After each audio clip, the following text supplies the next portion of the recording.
اور آرکنسا نے بھی 1838 میں اس حکم کو توڑ دیا۔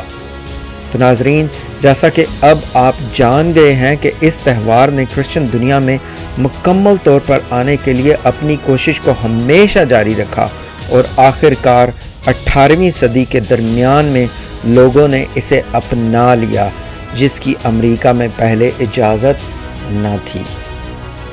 کیونکہ ہمارے آباء و اجداد جو ہم سے پہلے تھے جانتے تھے کہ اس تہوار کا منانا کلام کے مطابق نہیں ہے، کیونکہ وہ سچ سے اتنا دور نہیں کیے گئے تھے جتنے ہم آج ہیں۔